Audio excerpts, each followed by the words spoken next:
Boa tarde, estamos ao vivo aqui no site da Isto É com o senador Tasso Gereissati. Ele é senador pelo PSDB do Ceará. Estamos transmitindo essa live pelo YouTube, Twitter, Instagram, Facebook. Tasso Gereissati é senador desde 2003. Já foi presidente nacional do PSDB, já governou o Ceará por 2 vezes. É um dos políticos mais importantes do país, moderado e muito moderado. Recentemente, Tasso Gereissati foi relator do novo marco do saneamento básico, um projeto que vai revolucionar o saneamento básico no Brasil e vai possibilitar que até 2033 todos os municípios brasileiros tenham água encanada e rede de esgoto. Hoje, 104 milhões de brasileiros não têm esgotamento e 35 milhões não têm água encanada. Isso nos faz ser um dos países mais atrasados nessa área. Para o senador, não ter tratamento de esgoto e de água encanada é a maior vergonha brasileira. Vamos falar então com o senador Tasso Gereissati. Boa tarde, senador. Boa tarde, Germano. É um prazer. Obrigado pelo convite. Então, vamos começar exatamente de onde eu parei. O novo marco do saneamento básico, que o senhor relatou lá no Senado, o senhor acha que é possível que em 13 anos os brasileiros tenham água encanada e esgoto em todas as suas casas? Isso é significativo? Qual o significado disso para o país? Olha, é possível, sim. Agora vai depender de muita coisa ainda, né? Não é apenas a promulgação da lei do novo marco regulatório que vai tornar isso possível. É um passo básico para que isso seja possível. No entanto, nós vamos precisar de investimentos, atrair investidores privados, atrair investidores externos, e para que isso aconteça, nós precisamos ter também um ambiente político, um ambiente econômico favorável e convidativo para que esses investidores venham para o Brasil. Agora, isso acho que vai ser a grande revolução social do nosso tempo, inclusive, eu diria até em termos de desigualdades, porque eu considero uma das maiores afrontas da desigualdade, porque a classe média, a classe alta, a classe A tenha acesso à água tratada na sua casa, a coleta de esgoto na porta da sua casa, tratamento de esgoto em toda a sua área de serviço, e aqueles mais pobres, principalmente o que eu chamo dos invisíveis, não tenha acesso a isso que é básico. E das infraestruturas, a mais essencial, a dignidade da vida humana. Então, eu acho que vai ser uma grande revolução social nesse país. O senhor estava dizendo recentemente, que eu fiz uma entrevista com o senhor para Isto É, que na Europa esse problema de saneamento básico já foi resolvido há mais de 200 anos. Quer dizer, o Brasil está atrasado há 2 séculos, então. Claro, na Europa isso não é mais problema. Há 200 anos isso não é problema. Em países relativamente adiantados, e mesmo em países emergentes, isso não é problema, porque quando se fala em infraestrutura, como eu disse, a mais importante não é a estrada, não é a telefonia, é serviço de saneamento, que tem a ver com saúde, tem a ver com desenvolvimento da criança, qualidade da educação infantil e, principalmente, com a dignidade humana. E o que nós estamos vendo no Brasil hoje, eu tenho repetido muito essa frase, é a criança com celular na mão, de última geração, brincando em cima, com os pés descalços em cima do esgoto. E isso é o maior retrato da nossa desigualdade social. Inclusive porque, né, senador, hoje em dia, para combater a Covid, a pessoa precisa lavar a mão toda hora. E tem favela, tem casa, moradia, que nem tem nem água, né? Muitas, são milhões de brasileiros que não têm água tratada nem limpa em casa.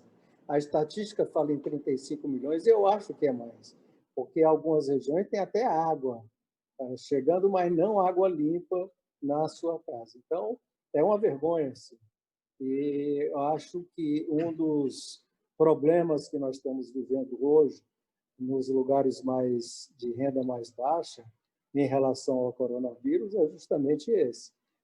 Com certeza seria um grande avanço até para que nós possamos nos proteger de uma futura pandemia como essa, que é provável que aconteça.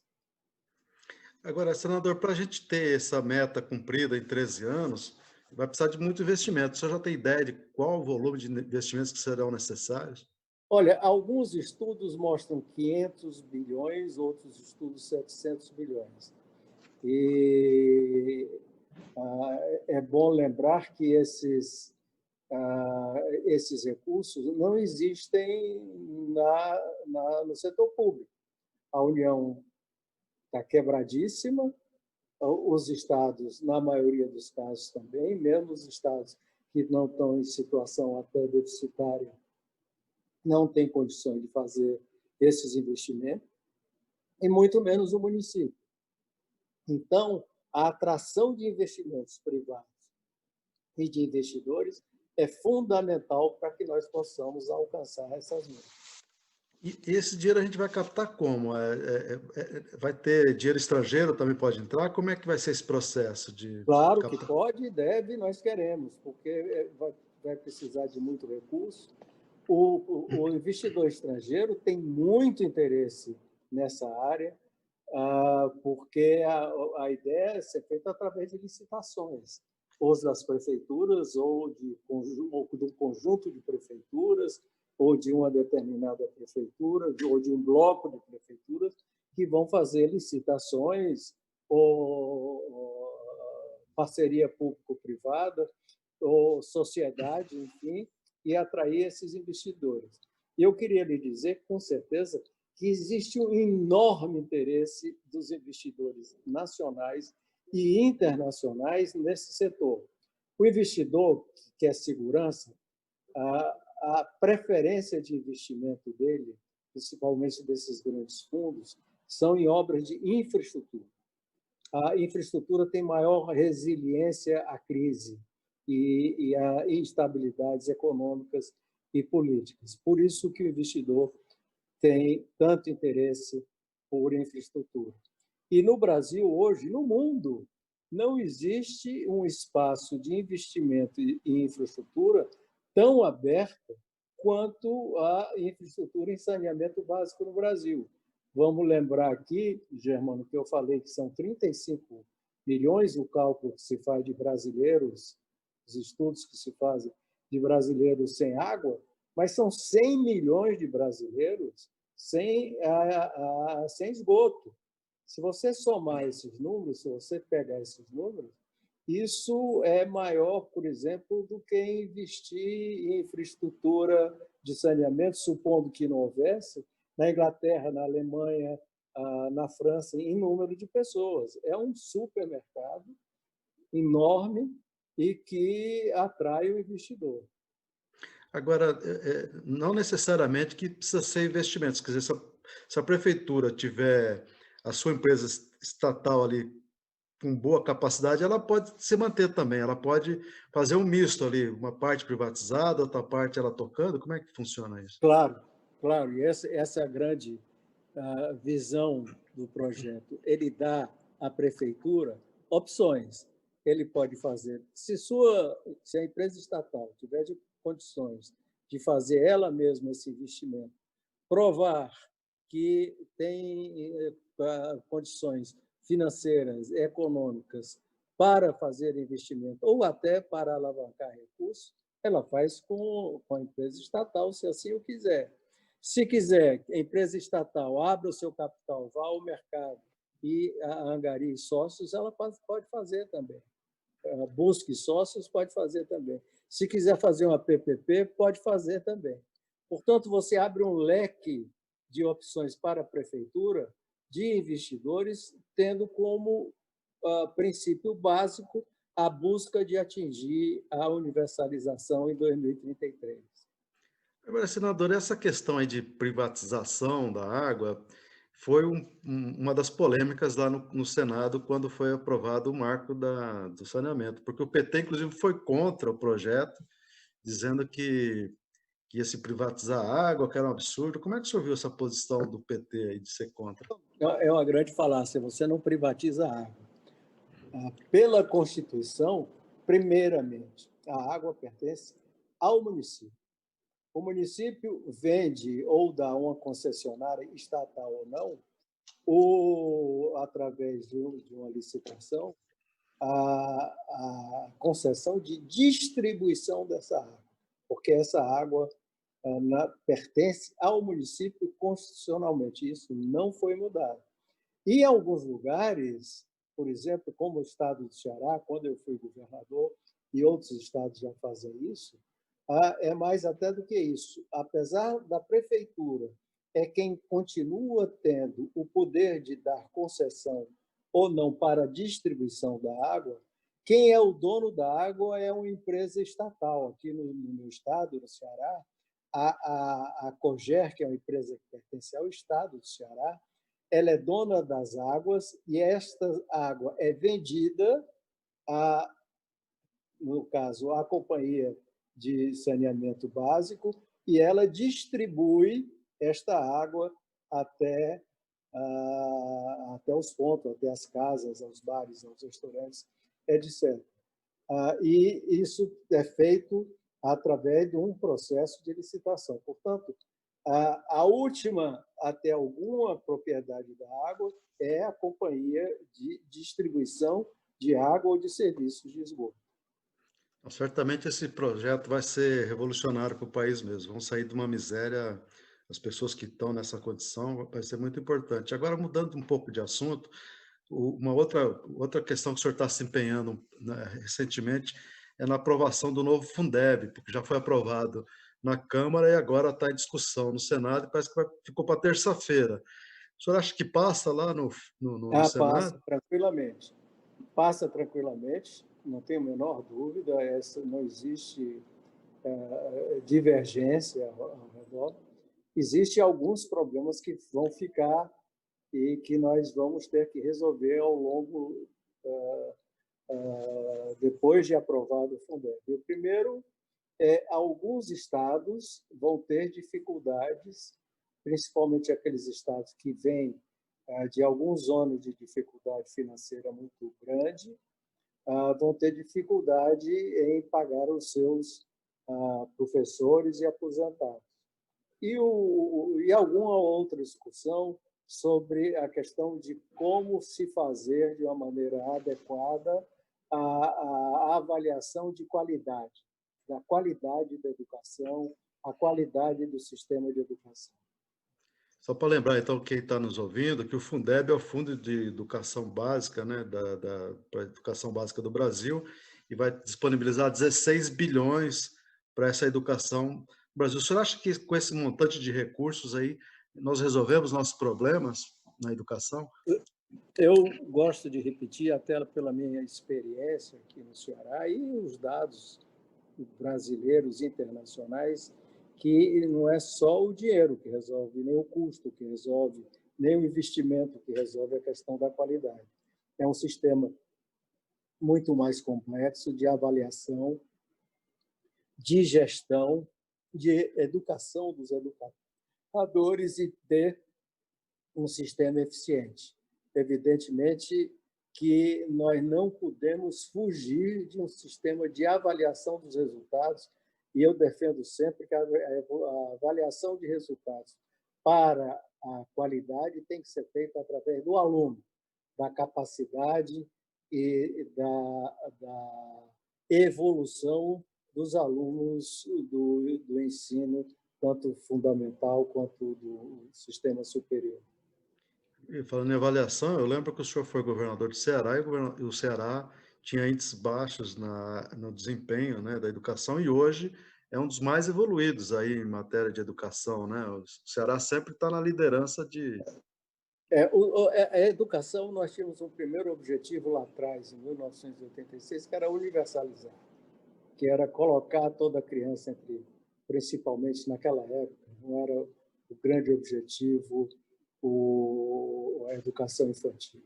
Hoje é universalizar, colocar de 7 a 14 anos colocar a criança dentro da sala de aula e tornar a educação infantil como prioridade. É o grande era o grande objetivo. O grande objetivo hoje é transformar esta quantidade que nós alcançamos, no Brasil, que eu estou falando como um todo, em qualidade. E é essa a dificuldade e os problemas que nós vamos ter que superar. Porque o Brasil ainda, apesar de ter evoluído, ainda é um dos últimos no ranking do PISA, né, que é aquele instituto que mede o ensino no mundo inteiro. E o senhor acha que com esse novo Fundeb e tal, o Brasil pode melhorar no PISA, por exemplo? Os recursos vão ter, mas não é o suficiente. Como eu disse para você, esse vergonhoso lugar que nós ocupamos no PISA vai ter que, esse nosso sistema vai ter que passar por além do Fundeb, vai ter que passar por um sistema de avaliação rigoroso e um sistema de acompanhamento da evolução dos alunos também muito rigoroso. Agora, nós estamos enfrentando um problema extra, além da pandemia como um todo, na área de educação, porque as escolas não voltaram e tem gente que defende que nem volte esse ano, né? Como é que o senhor avalia essa crise na educação por causa da pandemia? Olha, Zé Mano, eu tenho como base, desde o início dessa pandemia, ouvir os técnicos, principalmente os técnicos de saúde. Aquilo que eles aconselham, avaliam. Tem gente muito boa no Brasil fazendo estudos, levantamentos, quando é que o momento é o correto para liberar mais, para liberar menos. E eu acho que a questão mais complexa de todas é a questão da volta à escola, porque se tem muito volta ao curso presencial, ao estudo presencial. E eu vou seguir sempre a orientação. Se os cientistas, os epidemiologistas, os infectologistas acharem que é o momento, eu vou ouvir o que eles têm a dizer. Mas o fato é que os pais hoje estão muito inseguros de deixar que as crianças voltem às aulas, né? Porque a pandemia não acabou ainda. Você tem toda a razão, mas o conselho que eu poderia dar, eu sou avô, é de vamos ouvir os cientistas. A ciência tem que ser aquela que nos guia e, como eu disse, tem gente muito boa, muito preparada, dizendo se pode ou não pode. Se nós tivermos que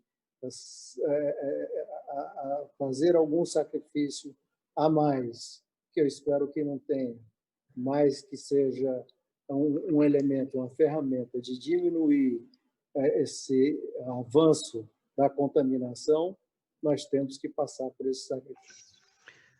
Senador, eu queria fazer uma pergunta para o senhor que foi bastante comentada nos últimos dias, que foi a decisão do Senado lá de derrubar o veto do presidente em relação aos reajustes do funcionalismo. Aí ontem a Câmara restabeleceu o veto e ficou do jeito que estava. O senhor acha que houve um equívoco do Senado ou foi a decisão certa? Bom, eu votei pela permanência do veto. Eu Sim. fui voto perdido. Eu, se não me engano, 32 senadores, se não me falha a memória, votaram pela permanência do veto. Eu acho que foi um grande equívoco. Evidente que todos os senadores são bem intencionados, motivados em fazer aquilo que acha que é melhor para o seu país, para o seu estado, mas acho que nessa votação o resultado foi um equívoco muito grande e que eu não concordo, apesar de respeitar, a gente tem que respeitar toda a votação do Senado, tem que ser respeitado, o voto de todos os senadores tem que ser respeitado, mas houve um equívoco muito grande. Senador, o senhor também, além de senador há mais de 17 anos, o senhor também é um empresário grande, tem empreendimentos importantes no Brasil. Como é que o senhor está vendo a crise econômica que está surgindo aí da pandemia? Já se fala até numa queda do PIB de 6%, outros falam em 9%, mas vai ser um desastre também econômico, né, esse ano. Apesar de que os indicadores mais recentes baixaram bastante essa expectativa de redução do PIB. Hoje a média está entre 5% e 5,5%, pelo menos é o que eu tenho ouvido dos economistas, mas não deixa de ser grave perder 5 pontos, 5,5 pontos do PIB em cima de uma base que já não era alta. Me preocupa muito nessa retomada, isso que nós acabamos de discutir, a questão fiscal. Acho, apesar disso estar ficando cada vez mais grave, cada dia que passa, a possibilidade de uma dívida brasileira sobre o PIB ser cada vez maior, o que é muito sério, vai trazer consequências futuras muito graves, não só já para a nossa geração, mas são sequelas que vão ficar para até outras gerações. Nós ainda não estamos focados na questão fiscal. Nós estamos dentro da pandemia e, com toda certeza, todos nós, desde o governo, dos governos estaduais, das prefeituras, dos parlamentos, Câmara, Senado, focaram em evitar mortes durante até a pandemia, evitarem os danos da pandemia, protegerem aqueles que sofreram durante a pandemia, e ainda não conseguimos desfocar nisso e começar a focar agora a curto prazo, médio prazo e longo prazo, que este relaxamento que nós tivemos que fazer e o fizemos muito bem, tem que se transformar aos poucos numa rigorosa esforço de contenção da crise fiscal. Isso acho que não caiu a ficha, não caiu ainda na Câmara, não caiu, principalmente no Senado. As pessoas, os senadores, de uma maneira geral, ainda não estão antenados para isso. E é bastante preocupante esse quadro fiscal. Resolvendo esse problema, que eu acho que, em bom tempo, a Câmara desfez a queda do veto do presidente na questão do reajuste dos servidores, mas resolvendo e se nós tivermos do governo federal, do ministro da Economia, um aceno de como nós vamos ultrapassar essa dificuldade, eu tenho muita esperança que nós poderemos ter uma recuperação rápida. Agora, agravando, uma coisa é certa, não podemos mais agravar o quadro fiscal. O problema é que nós já, nessa coisa de guerra que a gente já estourou, passou do teto aí mais de 700 bilhões, né? E ainda há uma pressão de muitos ministros e do próprio presidente de ter mais gastos ainda, passando do teto, inclusive para fazer novas obras. Eu vi que eles vão lançar semana que vem aí o Pro Brasil com mais 50 bilhões para obras, quer dizer, parece que tem uma guerra de braço grande aí entre os que querem gastar e os que não querem, né? Gastar é muito fácil e muito popular, às vezes enganosamente popular, porque essa conta vem em seguida. Como existe aí o ditado popular, não existe almoço grátis. Essa conta vem, e vem pesada, como veio do último período do governo da presidente Dilma, do ano eleitoral, em que se gastou, e aparentemente havia uma euforia. A conta chegou em 2014 e 2015, e nós tivemos uma séria crise. Então, a tentação da presidência da República em misturar uma política econômica de contenção de gasto, preparando para um crescimento rápido, com interesse eleitoral de curto prazo, isso pode prejudicar seriamente o futuro do nosso país. Porque eles já estão falando em novos programas para gastar mais aí, Renda Brasil, Pro Brasil e não sei o quê. E pior ainda, que no orçamento para o ano que vem O governo está prevendo gastar mais com a defesa, com militares, do que com saúde e educação. É uma distorção grande, né? Sem dúvida. Tem essas distorções que não dá para compreender porque que essas distorções que estão no orçamento. Tem essa tentação populista, entre aspas, de fazer obras e obras para ser popular e angariar os votos pensando nas eleições de prefeitos municipais. Mas eu também, Germano, sou desses que tem uma convicção que ficou muito clara nesta pandemia.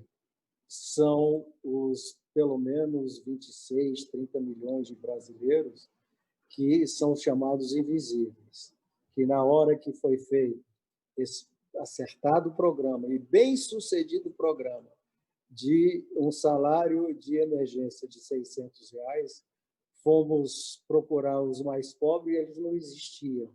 Eles não existiam porque não tinham carteira de trabalho, não tinha previdência social, não tinham plano de saúde, não tinha SUS, e eram pessoas que não tinham absolutamente quase que a cidadania garantida. Então, sou daqueles que acho que nós não podemos fugir desta população de pobreza absoluta no Brasil. E que um programa ser feito claro, que com muito cuidado, sem quebrar o teto de gastos, de renda básica ou de renda adicional, e, repito, feito com muito cuidado, com muita atenção, vai ter que ser feito. Nós não podemos mais esquecer que essa população existe no nosso país e não pode continuar a viver da maneira como está vivendo. O senhor falou que são os invisíveis, né? Agora, o governo deu os R$600, depois foi o Congresso, na verdade, que colocou esse número, porque o governo queria 200. Agora, o presidente está dizendo que até o fim do ano vai se manter esse auxílio emergencial aí, e que ele acha que também não vai ser 600. O senhor acha que é importante manter esse auxílio até o fim do ano também? Eu acho que sim. Eu acho que sim. E também aí sou obrigado, apesar de não ser um fã desse governo, sou obrigado a ter muita identidade com a parte econômica do governo, apesar de ter algumas críticas a fazer. Mas esse plano emergencial tem que continuar. Agora, acho que com um nível de R$600, também dentro dessa linha de não extrapolarmos o nosso déficit fiscal, também não vai ser possível de suportar com o orçamento da União. Agora, pelo que eu entendo, o senhor está nesse embate aí de quem quer gastar e quem não quer. O senhor está com o Guedes, então, que é o que está segurando, está contente para não furar o teto, porque ele já avisou até que se furar o teto, vamos correr o mesmo risco da Dilma, e o presidente pode até sofrer impeachment se ele seguir o que a Dilma fez, né? Eu acho que manter o teto, para nós, hoje, é um mantra que nós todos temos que ter. Não podemos furar esse teto. Esse teto é que tem dado uma certa racionalidade a essa nossa perspectiva futura de que nós não vamos estourar ou transformar numa bomba atômica nosso déficit fiscal. Agora, muita gente está falando que tem uma briga velada. Eu sei que o senhor é amigo do Rogério Marinho, que já foi até tucano aí do PSDB. É uma briga velada aí meio do Rogério Marinho, que é os desenvolvimentistas, com o Paulo Guedes. Nessa briga aí, pelo que eu entendo, o senhor está mais do lado do Guedes, então. Eu não conheço bem os números e, como você diz, é uma briga velada, a gente não tem os detalhes, mas eu sou favorável, sem nenhuma sombra de dúvida, à manutenção do teto. Eu acho que é fundamental, vital para o Brasil neste ano e no ano que vem. O senhor já foi... Pois não, desculpa. Eu falei neste ano não, no ano que vem, nos próximos. Sim, o senhor já foi aí, já foi um dos responsáveis, né, por relatar a reforma da Previdência, e também sempre foi um político reformista, né? Desde o tempo que o senhor estava no PSDB, o PSDB fez as grandes reformas aí de privatizações, e o senhor sempre foi um grande reformista. Como é que o senhor está vendo a reforma tributária? O senhor acha que ela vai conseguir corrigir os problemas das distorções entre pobres e ricos no Brasil?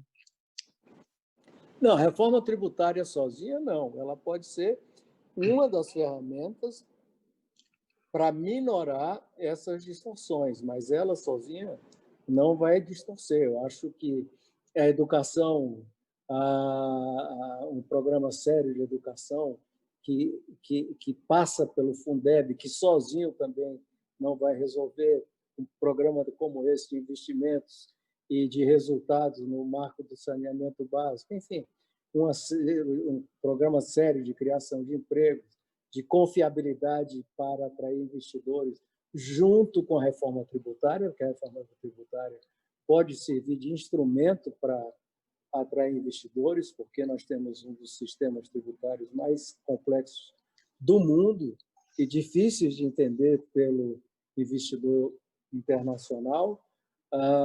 No entanto, ela é importante, mas, no entanto, ela está muito confusa, porque o governo está propondo uma modificação pontual na questão do PIS/COFINS, e a Câmara e o Senado estão propondo uma reforma fiscal bem mais ampla, colocando praticamente todos os impostos no consumo. E não está bem explicitado por parte do governo o que ele pretende, o que ele vai fazer depois dessa pontual de PIS e COFINS, o que vai acontecer, o que o governo quer. E sobre a renda, o imposto sobre a renda tem que se falado muito pouco.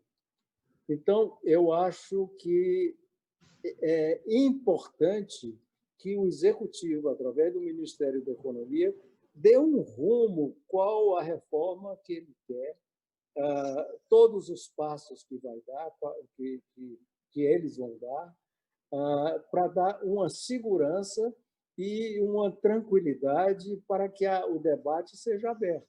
Senão, nós vamos ficar nesse ambiente de confusão que nós estamos hoje, se com certeza você está mais até envolvido que eu, numa grande discussão sobre um novo imposto sobre transações financeiras que sequer não existe, nunca foi apresentado.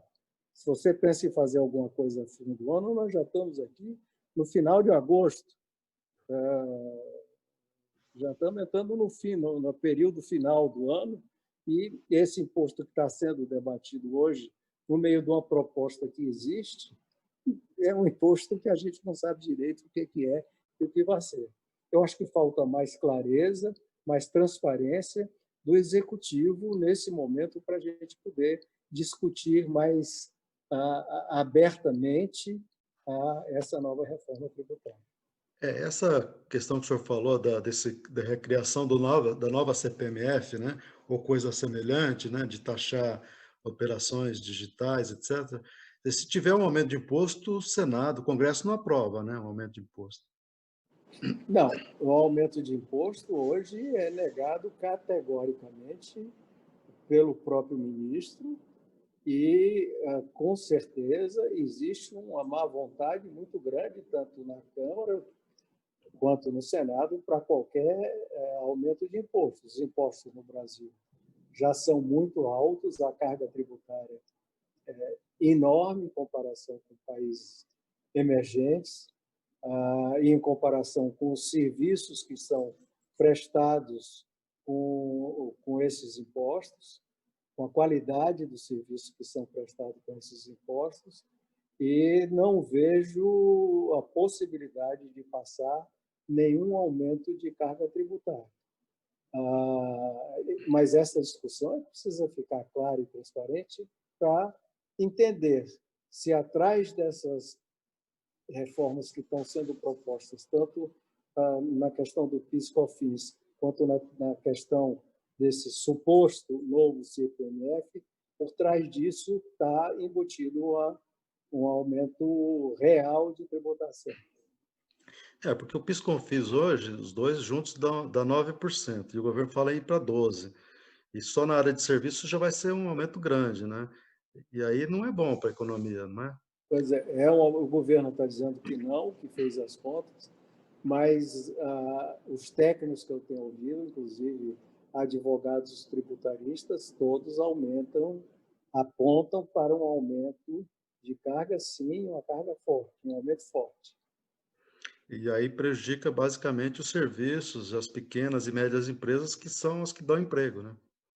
Principalmente no ano que vem, que nós vamos, ou a partir do fim do ano, mas já no ano que vem, em que serviços hoje são os grandes empregadores do país, que mais geram empregos, mais crescem na geração de empregos, e vão sair ou vão estar num processo de recessão.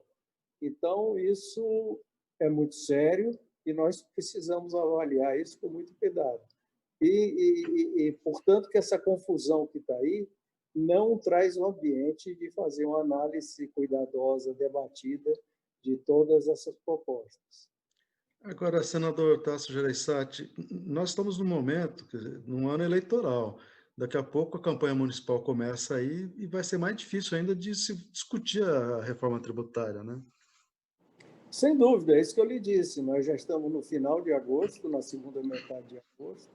Em novembro, nós já vamos ter eleição municipal. Pelo menos um mês antes do dia das eleições, os congressistas costumam se dissipar nas suas áreas e votações ficam mais difíceis, principalmente votações importantes.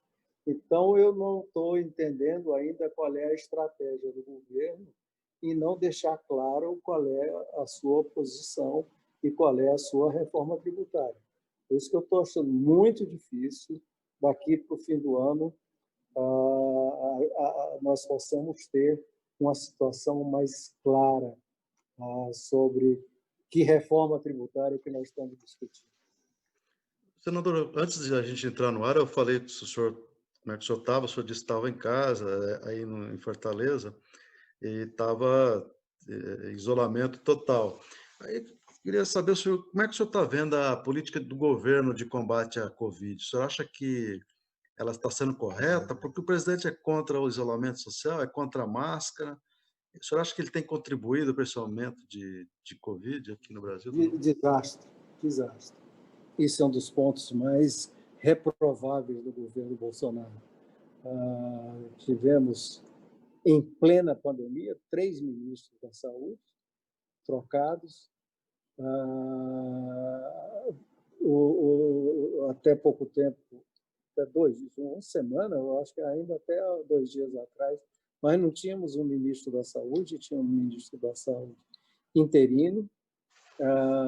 Não foi dado para o país um rumo à população do comportamento, política sanitária, uma linha geral para que a população pudesse realmente ficar orientada de como se comportar.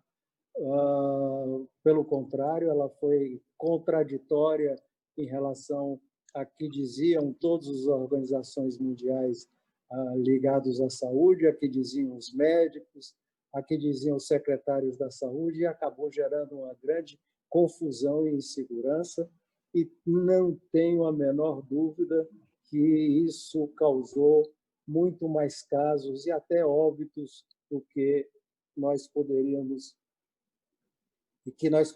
ter evitado. Eu lamento profundamente essa quase que, eu diria a palavra, não só irresponsabilidade, mas falta de sensibilidade com esse problema, e que o próprio presidente, com mais de 1.000 e tantos brasileiros morrendo por dia, menosprezava a pandemia, aconselhava medicamentos sem nenhuma validação científica. Ao contrário do mundo inteiro, também menosprezava o uso de proteção da máscara. Foi desastrosa. Lamento muito, mas foi desastrosa.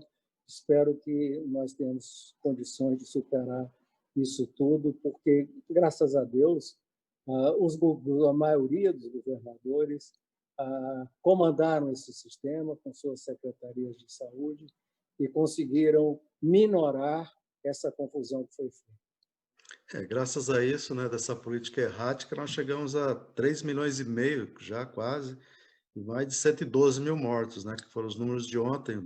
A gente está tendo mais de 1.000 mortes por dia, logo, logo vamos chegar a um número mais trágico ainda. O senhor acha que o presidente teve responsabilidade por essa tragédia? Porque o ministro Gilmar Mendes, do STF, chega a dizer que a política dele foi genocida nessa área. O senhor acha que tem realmente esse... Não tenho a menor dúvida. Esse cenário que eu acabei de descrever, sem dúvida nenhuma, é responsável por esse número em que se fez com que o Brasil se tornasse, em determinado momento, o epicentro da pandemia no mundo inteiro, junto com os Estados Unidos. Evidentemente que ficarmos sem Ministério da Saúde, pelo amor de Deus, em plena pandemia, substituir ministros um após outro, os quadros técnicos do Ministério da Saúde substituídos por militares que, por mais competentes que sejam, não entendiam nada de epidemiologia. Enfim, não tenho a menor dúvida que ele vai ter sempre, vai ficar marcado o seu governo como responsável por parte dessa tragédia. Nós já falamos aqui, nesse 40 minutos que nós estamos no ar, já falamos da crise da saúde, a crise da educação, quer dizer, e além disso temos também um caos ambiental no Brasil, né, com desmatamento intenso na Amazônia, queimadas no Pantanal e tal, e o governo se mostra também insensível, né, nessa política ambiental, né? Como é que o senhor vê essa crise no meio ambiente brasileiro? É gravíssima, é gravíssima. De novo, da mesma maneira que desprezou a pandemia, chegou a chamar de gripezinha, também ignorando solenemente todo esse sentimento mundial de toda a comunidade científica em relação à questão do desmatamento, dos incêndios e de políticas de meio ambiente. Não só aí tem dois tipos de insensibilidade: perceber que isso hoje é uma ameaça ao planeta, que sem dúvida nenhuma o Brasil tem uma parte de grande responsabilidade por ser possuidor de matas como a do Pantanal, a Mata Amazônica, etc., e ao mesmo tempo uma insensibilidade em relação ao mundo, não entendendo o sentimento que o mundo está vendo e está entendendo, e está vendo o Brasil como um pária nessa questão, o que nos isola, inclusive, desses investimentos que nós falamos aqui, que o Brasil vai precisar tanto, e tornando a todos nós brasileiros mal vistos em praticamente todos os países do mundo. Então, tem dois aspectos de uma insensibilidade que às vezes me assustam. E sem contar também a própria, né, senador Tasso, a nossa crise moral, né, porque nós vemos hoje casos de rachadinha envolvendo o filho do presidente, o ex-assessor lá, o Queiroz, que é amigo do presidente, toda essa onda de ataques à Lava Jato, a gente vê que o Brasil está, assim, perdendo grande força no combate à corrupção, né? O senhor vê também assim? Há uma mudança muito grande também, aí difícil de entender, no discurso do presidente. Quer dizer, o presidente, um dos pontos básicos do seu discurso eleitoral e que o fez ganhar as eleições era o combate à corrupção. Em determinado momento, o presidente deu uma virada nisso, deu uma reviravolta nisso em que não só em que a corrupção deixou de ser uma das suas bandeiras, mas como ele começou também um combate no momento que houve aquela dissidência dele com o ex-ministro Sérgio Moro, ele deixou de ser também não só um defensor do combate à corrupção, como até de um inimigo daqueles que fizeram combate à corrupção, que, sem dúvida nenhuma, na minha opinião, houve grandes excessos daquele lava-jato, que alguns chamam de lava-jatismo. Houve excessos, ameaças à segurança jurídica individual, sem dúvida nenhuma. Mas, por outro lado, o serviço que prestaram ao país no desmantelamento de uma corrupção endêmica foi um serviço patriótico e histórico. Então, ele virou de time, vamos dizer assim, e hoje começa a ficar como quase que um opositor desse tipo de política que foi feita durante o ano. E sem contar que agora, outra coisa que o presidente está desdizendo o que disse, também é na questão do acordo com os políticos no Congresso, porque dizia que não ia ter acordo com o Centrão, e agora está fazendo exatamente o que condenava, né? Dizem que é um grande toma lá da cá, né?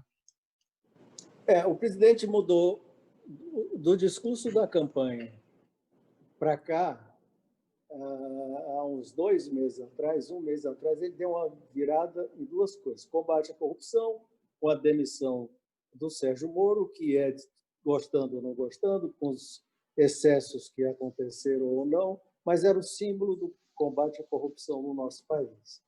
Então, ponto 1. E o outro foi o do fisiologismo, do clientelismo, em que ele apareceu perante a nação como o grande combatente da política que ele mesmo chamou de política velha, do toma lá da cá, de fazer acertos individuais em torno de votações e basear sua política, vamos dizer, congressual nesse tipo de relacionamento com deputados, senadores e Congresso Nacional.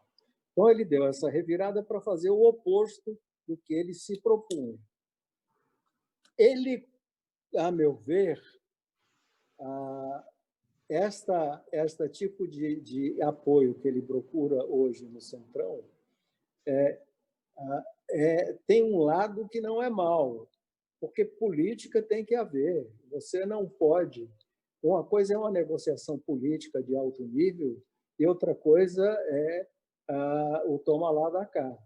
E ele, desde o início, ele confundiu esse fisiologismo e o toma lá da cá com a negociação política, um diálogo político com o Congresso Nacional, em que houvesse realmente uma prática de convencimento e de discussão parte a parte e de inclusão do parlamento nas grandes decisões nacionais, já que, obrigatoriamente, dentro de qualquer democracia e na Constituição brasileira, o parlamento faz parte de grandes decisões.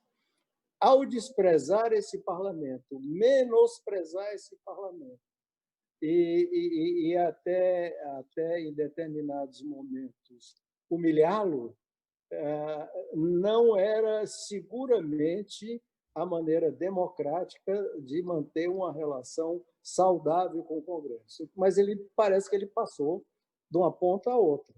Ele foi justamente se aliar àqueles que ele considerava, não sei se correta ou injustamente, aquele grupo que faziam parte da chamada política velha. E, enfim, mudando de 360 graus o seu discurso de campanha. Nesse momento, o presidente diz que vai ser candidato à reeleição e trabalha para isso já. Agora, o senhor acha, por exemplo, que o PSDB, que desde 94, né, vem tendo candidatos a presidente, o senhor acha que o partido deve ter um candidato forte também a presidente em 2022? Já tem algum Olha, nome? o Já tem PSDB nome? tem nome, sim, o PSDB tem quadros, o PSDB tem problemas, eu digo isso há muito tempo. Nós não podemos esconder debaixo do tapete os problemas que nós tivemos durante todos esses anos. Nós estamos nos renovando e nós temos quadros, com certeza, importantes que podem ser candidatos à presidência da República, sim. Eu tenho a impressão, isso é uma intuição, que daqui às eleições presidenciais o país vai cair a ficha e vai estar cansado das polarizações, ou extrema-direita ou extrema-esquerda. Ódio e xingamentos substituindo argumentos e discussões e diálogo. Visões extremistas, radicais, desde o comportamento até a questão política ambiental, política econômica, enfim, política social. E o PSDB representa o equilíbrio, que tem uma visão social muito clara, dos principais programas que estão aí sociais do governo, desde o Fernando Henrique Cardoso, foram implantados e começados no governo do PSDB, e tem uma posição econômica também muito clara e equilibrada, que não vai desse liberalismo absoluto e total e ortodoxo, mas tem uma visão de mercado livre, de mercado funcionando, respeito ao mercado, mas com o governo fazendo correções de eventuais desvios que tem, principalmente em relação à distribuição de renda. Quando o senhor falou em quadros, o PSDB tem quadros, um nome que sempre surge nessa lista de presidenciáveis do PSDB sempre tem seu nome lá. O senhor pretende, o senhor gostaria de ser candidato a presidente em 22? Não, o presidente Fernando Henrique sempre repete que presidência da República, quem chega à presidência da República é o destino. E eu, como sou descendente de libaneses e tenho sangue árabe, a gente fala maktub, não sei se você conhece essa expressão, é o destino. Mas eu vejo hoje, no PSDB, quadros com muito mais perspectivas do que pessoas que já estão há tantos anos na política como eu. O país vai querer equilíbrio, vai querer renovação, muita energia, e nós temos aí pelo menos 3 nomes ou 4 nomes que têm todo esse perfil. Muito bem, estamos chegando ao final da nossa live com o senador Tasso Gereissati. Gostaria de pedir que o senador fizesse aí suas considerações finais dessa nossa live. Então, Germano, eu só queria agradecer a oportunidade, foi ótimo esse bate-papo aí com você, agradecer pelo convite, pela cortesia com quem tem nos tratado e desejar, enfim, que não vamos perder as esperanças, as coisas vão melhorar. Muito bem, então, em nome da Isto É, eu queria agradecer ao senador Tasso Gereissati pela participação na live, todos que nos assistiram de suas casas e escritórios. Muito obrigado a todos. Boa noite, então, senador. Boa noite.